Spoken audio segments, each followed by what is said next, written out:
Number one, do you know his voice? So after conversing with someone for just 5 minutes, right?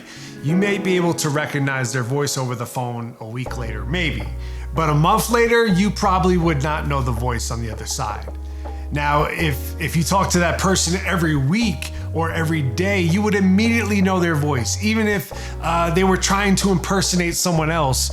And the more you get to know someone, you begin picking up on their speech patterns and phrases, and you know what kind of things they say and how they express themselves, right?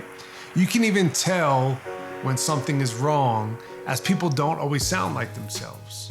Okay, so in John chapter 10, Jesus, speaking of himself, right, the good shepherd, says the sheep have heard the shepherd's voice day after day until it is ingrained in who they are.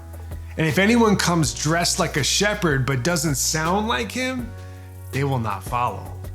Simply through repetition, okay? The practice of hearing his voice will make it easier to recognize his voice in the midst of many others, right?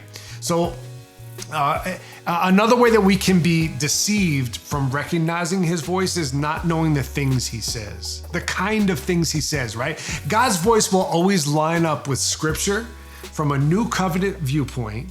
And what I mean by this is another spirit, right, could come and tell you to come against someone who has wronged you. And you could back that up with old covenant scripture. However, we are no longer under the old covenant, but a new one where we are to love our enemies, right? So reading his word daily and learning the way Jesus communicated with people is key to our ability to recognize his voice inside of us. Maybe God is telling you to give one of your possessions away to someone in need. Now, this lines up with scripture, right? And the communication of Jesus. However, if another voice tells you to hold on to that item because you don't know how you will get another, well, that is called hoarding, right? And it is the root of the poverty mindset. I read his word every single day, even if it's only a few verses, right? And then I practice asking questions in order to listen for wisdom and instruction.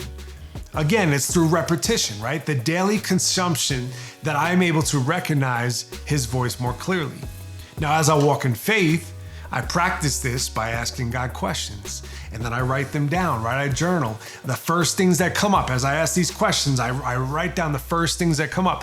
Does this sound like God or someone else? I have to then decide, right?